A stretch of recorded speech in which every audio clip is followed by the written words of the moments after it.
Eu não sei se tá focando, eu espero que sim. Então, me desculpem se não tiver, porque mesmo de óculos não dá. É, tipo, muito difícil mesmo. Olá, pequenos pôneis, como vão vocês? Algumas coisas antes de começar o vídeo, eu sei vai ser um vídeo longo, então vou tentar falar o mais rápido possível e eu vou começar a me embolar muito, desculpa. Primeiro eu quero mandar um oi pra Dudinha Munareto, eu espero que eu esteja falando certo, Munareto, mas a amiga dela não acreditou que eu falei com ela, não sei porquê, mas enfim, oi. Eu tô precisando vender meu aquário, então se alguém tiver interesse, por favor, me contacte, porque eu tô precisando vender muita coisa, porque vocês sabem que eu vou me mudar no final do ano, e eu não posso levar muita coisa, e enfim, eu preciso muito do dinheiro. Então, ele é completo, ele é pequeno, então é ótimo pra ter beta ou qualquer outro peixinho pequeno, que nem eu tinha plati, enfim, se alguém quiser, por favor, fale comigo por aqui, pelo Instagram, sei lá o quê. Vou deixar tudo aqui do lado, porque, né, também é bom pra tirar dúvidas, vocês se inscrevam no canal, essas coisas todas que eu sempre falo. Eu quero agradecer muito a duas pessoas muito importantes pra esse vídeo, porque sem elas esse vídeo não seria tão completo, ou talvez nem aconteceria. Eles ajudaram tanto fazendo roteiro, quanto dando dicas, qualquer coisa, e mandando vídeos e fotos, então eu bati um papo muito legal com eles, eles são muito legais. Uma dessas pessoas é o Madger Martins, e a outra é a Ana Rosita, então eu vou deixar no Instagram qualquer coisa que eles tiverem aqui. Então fica aqui meu agradecimento, muito obrigada mesmo. E eu vou deixar, além desses créditos que eu tô dando aqui agora, porque eu tenho medo de me esquecer no final e ninguém assiste até o final, mas eu também vou deixar nos próprios vídeos que eu vou botando, tá? Então vai ter o nomezinho de cada um. Finalmente vamos começar o vídeo de hoje, vai ser um tudo sobre aquário marinho, eu já fiz sobre aquário de água doce, então vou deixar aqui em cima, eu também quero fazer mais aquários marinhos, quer dizer, eu não tenho nenhum, inclusive eu vou fazer um, se alguém quiser me ajudar, provavelmente vai ser no ano que vem, até porque eu preciso de dinheiro. Se alguma marca quiser me ajudar, alguma loja, tá, por favor. Eu quero deixar claro também que esse roteiro, além dessa ajuda que eu tive deles dois, eu tive a minha experiência com aquário de água doce, então algumas coisas servem também para aquário marinho. Eu tenho uma noção geral de aquário marinho, então isso também ajuda muito, além de biologia e química propriamente ditas, porque ajuda muito você ter noção, querendo ou não, é isso, porque é um ambiente que você reproduz da natureza, então é muita biologia, muita química. E experiência também de outras pessoas, então eu procurei em vários fóruns, como eu sempre faço, principalmente em aquarismo, vídeo de aquarismo, eu pesquiso, por exemplo, os animais mais fáceis de criar, como começar, essas coisas todas. Então isso é uma junção de todas essas experiências. Eu quis deixar o mais completo possível. Primeiro de tudo, eu quero dar umas notas gerais sobre o aquário marinho. Primeiro, ele é um ambiente muito mais sensível, um sistema muito mais sensível. Primeiro porque a amônia em pH alcalino, que é acima de 7, ela fica muito mais tóxica. Então, isso é muito perigoso para os peixes, ainda mais peixes tão sensíveis, peixes, animais, invertebrados, essas coisas todas que tá dentro de animais, né? São muito mais sensíveis à amônia. Os equipamentos e animais são bem mais caros, então assim, você às vezes compra um peixe de água doce por R$5 e tem peixe de aquário marinho de, sei lá, R$500, R$1.000, então assim, é muito caro.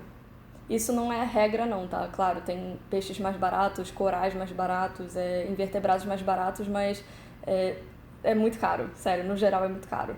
Algumas doenças são mais difíceis de tratar e são mais agressivas. Por exemplo, existe o ictio marinho, então ele é muito mais agressivo que o ictio de água doce, quase não saiu, desculpa.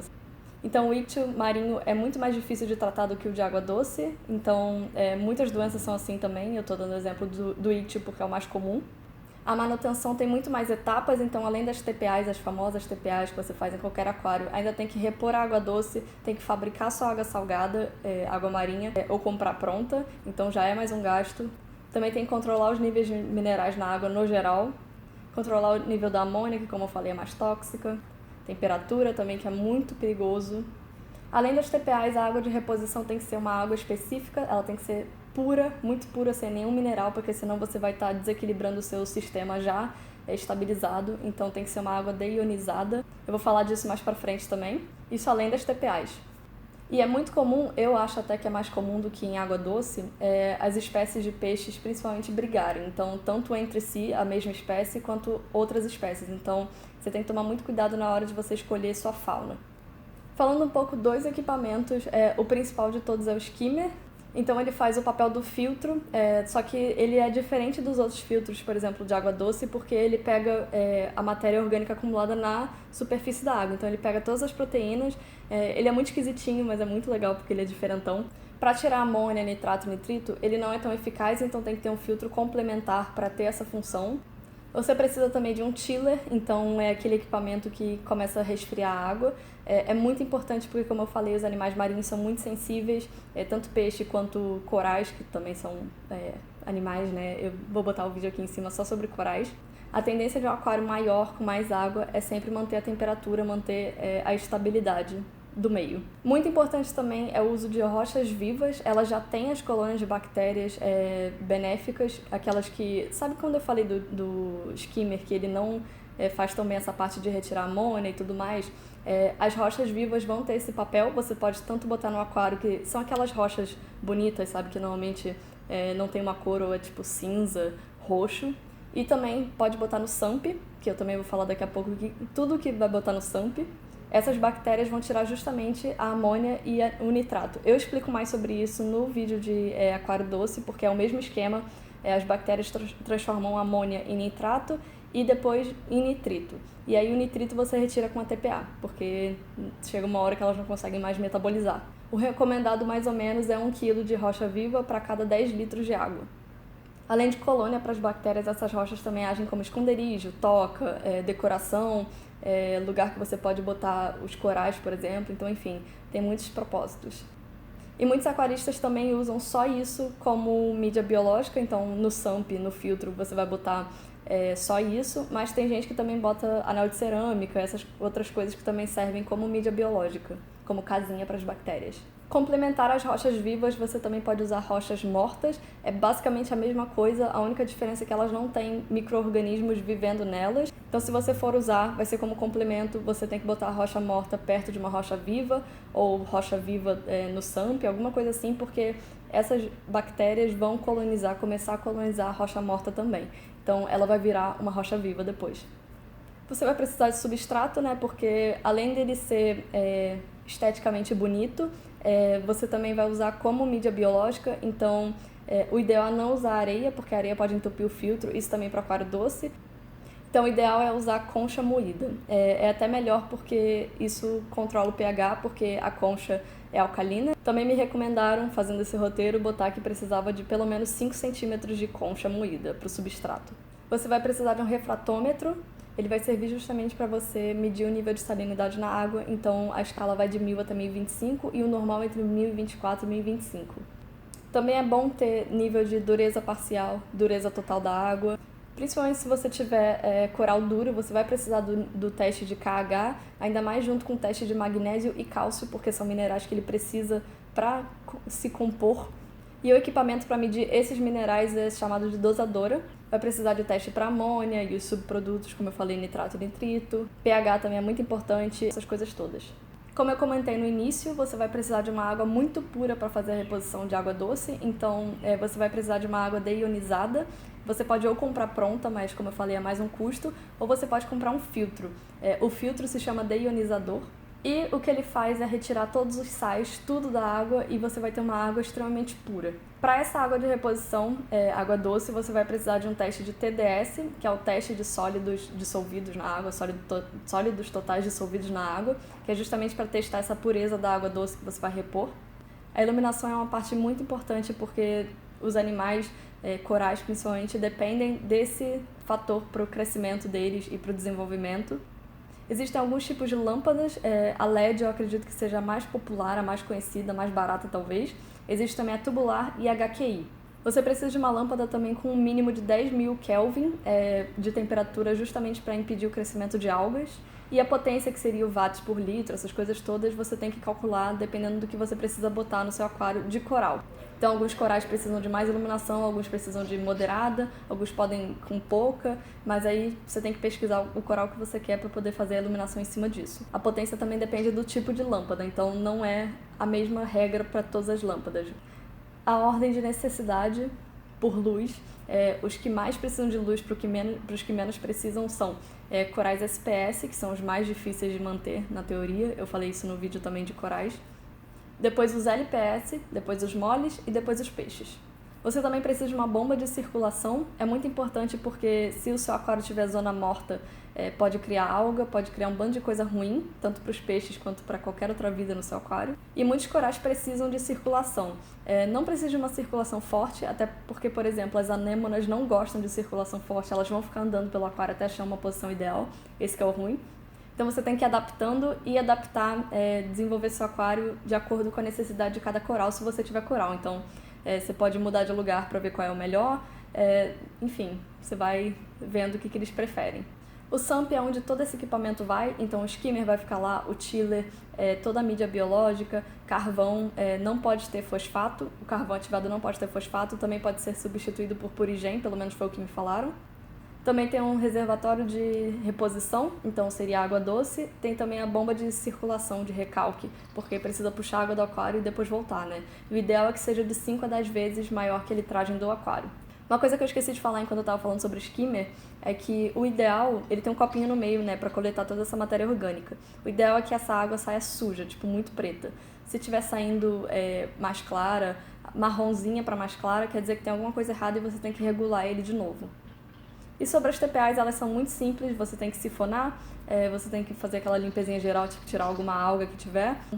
Falam que é muito simples, às vezes você tem que fazer uma vez por mês só e com pouca quantidade de água, por exemplo, você tira 20% só, mas aí depende do seu aquário, depende do que você vai ter no seu aquário, enfim, depende de muita coisa, aí você vai se adaptando com o seu aquário. Chegou a melhor parte desse vídeo, tá acabando, eu prometo. Vou falar agora só sobre os animais. Um tópico que muitos aquaristas acham muito importante e alguns nem tanto é a equipe de limpeza. Então, depois de fazer a ciclagem toda, porque também tem que fazer, e normalmente a ciclagem de aquário marinho demora mais, pelo menos foi o que me falaram, foi o que eu li. Depois desse processo de ciclagem, você pode colocar primeiro a sua equipe de limpeza. Eles são invertebrados, então é muito comum colocar camarão bailarino, paguros, turbos-nail, que são caramujos, estrelas do mar também e suas várias espécies. E, infelizmente, essa equipe de limpeza é muito maltratada porque, como eles são animais mais baratos, as pessoas acham que são descartáveis, que podem repor quando morrem. Então, e tem gente que acha também que só servem para início de aquário. Não tratam como fauna. Por exemplo, começou o aquário, botei, se morrer, eles fizeram o trabalho deles. Tipo, dane-se, agora eu vou botar os peixes que são os animais do aquário. Não, gente, eles são animais de qualquer jeito. Eles têm que fazer parte da sua fauna, independente de só servirem para limpeza. O que não servem, tá? Tem uns muito bonitos, tem uns muito amigáveis, então todos são animais, tá? Nenhum animal é descartável. Algumas espécies de peixes, propriamente ditos, que são mais fáceis para iniciantes, como eu falei, eu li sobre isso. Eu só tenho certeza de um, porque eu vejo em tudo quanto é aquário de iniciante, que é o peixe-palhaço. Lembrando que o peixe-palhaço tem várias espécies dentro, então algumas são mais agressivas, outras não. Eu queria muito o preto e branco, eu não lembro o nome, mas me falaram que ele era mais agressivo, então provavelmente eu vou ficar com o Nemo mesmo, que é aquele laranja, branco e preto. Lembrando também que peixe-palhaço precisa de anêmona, porque eles vivem em relação de simbiose, então é muito importante, se você for pensar em ter um peixe-palhaço, você ter uma anêmona. Tem também os gobbies, eles também são muito comuns no aquarismo marinho, principalmente para iniciantes, porque eles são muito coloridos, também existem várias espécies, eles são muito amigáveis. Então tem o Yellow Watchman, que é aquele amarelinho bonitinho, tem o Gobi Neon, também tem o Gobi Engenheiro, então assim, cada um tem a sua característica. Temos os Blennios, é muito perigoso botar Blênio de qualquer jeito, porque eles são muito territorialistas. Como eu falei, muitos animais marinhos são muito territorialistas, então às vezes você não consegue nem botar, mesmo com aquário grande, você não consegue nem botar uma espécie junto com a mesma espécie, porque eles vão brigar entre si, além de brigarem com outras espécies. Tem também os Yellow Tangs, eles são muito bonitinhos, são cirurgiões amarelos, primos da Dory, primos. Mas um detalhe importante é que se você tiver um aquário pequeno, você só pode botar um, e dependendo do tamanho do seu aquário, se for bem grande, você pode botar mais. O problema é, você não pode botar par, você tem que botar 3 pra cima. O ideal é ter um grupo e botar tudo junto pra eles não, se já tiver um estabelecido no aquário e você botar mais, eles vão brigar, isso é certo. O ideal é você botar tudo junto. E tem também os pseudochromes. Eles são muito agressivos com a mesma espécie, tem gente que fala que não, então também depende muito do seu aquário, depende muito da personalidade do peixe, querendo ou não, porque assim, o instinto é mas ele pode ter uma característica de ser dócil, então, mas o melhor é não arriscar. Se você for ter, só tenha um. Sobre corais, como eu falei, cada um tem a sua necessidade, tanto de iluminação, quanto de parâmetros de água, quanto de alimentos às vezes, então é muito importante você saber direitinho o que cada um precisa, principalmente porque muitos crescem muito rápido, principalmente esses de iniciantes, então é muito difícil você controlar depois que ele começa a se propagar. Ele pode tanto invadir outros corais, quanto, sei lá, começar a prejudicar outras coisas no aquário. Então é melhor você começar tanto porque é muito caro, quanto porque, sei lá, vai que você não leva jeito pra coisa e tudo morre. Então é melhor começar com pequenos, coisinhas pequenas, entendeu? Não vai comprando coral enorme, primeiro porque é caro, segundo porque vai que você mata o bicho. Então, coitado, né? Vou fazer uma lista agora de nível de dificuldade, então vai do mais fácil para o mais difícil na teoria. Então os mais fáceis de criar são os corais moles. Por eles serem moles, muitas vezes eles não são considerados corais verdadeiros, porque eles não têm esse esqueleto calcário, então eles não precisam de tanto controle com os minerais da água. Alguns exemplos de corais moles para se ter em aquário para iniciantes são os zoanthus, aizoanthus, eu acho que são os zoanthus. Kenya Tree, que eu acho muito bonitinho porque parece uma arvorezinha mesmo. Mushroom, que parece um cogumelo literalmente, por isso que tem esse nome. E Zénias. Lembrando também que dentro desses nomes que eu falei tem espécies, então tem Zénia não sei o que, Zoanthus não sei o que, então é uma infinidade de escolhas. O segundo mais fácil de criar são os LPS, então tem uma variedade também muito grande disso. Como eu falei, dentro desses nomes que eu vou falar tem várias espécies. Existem os trumpets, existem os frogs, existem os hummers, e também os blastomussas. E de SPS, que são os mais difíceis, para os mais aventureiros e mais experientes, os mais fáceis de criar são os montiporas e acroporas. São gêneros, então tem várias espécies dentro desses nomes. Mais uma vez, desculpa pelo vídeo muito longo, mas eu sempre tento deixar o mais detalhado possível. Até porque quando fala de assunto que eu gosto muito, tipo animais, eu falo pra cacete mesmo, então desculpa. Muito obrigada de novo pela ajuda, Madger e Ana Rosita. Quem sabe numa próxima eu tenho um aquário só meu e tipo, eu consigo gravar e mostrar tudo dele. Se vocês gostaram, deem joinha, essas coisas todas. Compartilhem com os amigos, por favor, é muito importante. E é isso. Vou parar de falar porque tem muita coisa, né? Beijos e até a próxima. Nha.